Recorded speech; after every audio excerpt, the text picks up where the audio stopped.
തിരുവനന്തപുരത്തുള്ള എൻ്റെ ഒരു സുഹൃത്ത് ഒരു സബ്ജക്റ്റ് ഉണ്ട്, കേൾക്കാൻ തയ്യാറാണോ എന്ന് എന്നെ ഫോണിൽ വിളിച്ച് ചോദിച്ചു. അങ്ങനെ ഞാൻ ചെല്ലുന്നു, കഥ കേൾക്കുന്നു. കഥ കേട്ടിട്ട് എനിക്ക് അത്ര ഒരു ഇമ്പ്രസീവ് ആയില്ല. പക്ഷെ അതിനകത്ത് ഒരു സംഭവം എന്നെ സ്ട്രൈക്ക് ചെയ്തു. ആ കഥയിലെ ഒരു ക്യാരക്ടർ, അയാളുടെ കാമുകിയുടെ വീട്ടിൻ്റെ മുന്നിൽ അയാൾക്കൊരു ബസ്സുണ്ട്. ആ ബസ്സിൽ വന്ന് ഈ പ്രണയാഭ്യർത്ഥന നടത്താനും പെണ്ണിനെ ഇമ്പ്രസ് ചെയ്യാനും ഒക്കെ വേണ്ടി അവിടെ അതിൻ്റെ മുന്നിൽ താമസിക്കുന്നു എന്ന് പറയുന്ന ഒരു സംഭവം. അത് സിനിമയിൽ അത്ര വളരെ പ്രധാനപ്പെട്ട ഒരു കഥാപാത്രം അല്ലെങ്കിലും അത് ആ എലമെൻ്റ് തന്നെ എനിക്ക് സ്ട്രൈക്ക് ചെയ്തു. അപ്പോൾ ഞാൻ അവരോട് ചോദിച്ചു, ഒരു കാര്യം ചെയ്യോ, കഥ ഫുൾ വേണ്ട, എനിക്കത് മാത്രം, ബസ്സിൽ ജീവിക്കുന്ന ഒരാൾ അത് മാത്രം തരാമെന്ന് ചോദിക്കുന്നു.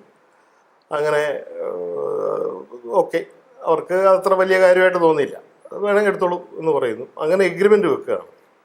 അപ്പോൾ മമ്മി സെഞ്ചുറി എന്ന് പറയുന്ന ഒരു പ്രൊഡ്യൂസർ, നേരത്തെ ഞാൻ അന്വേഷിച്ച പടമൊക്കെ ചെയ്തിട്ടുള്ള ആളാണ്.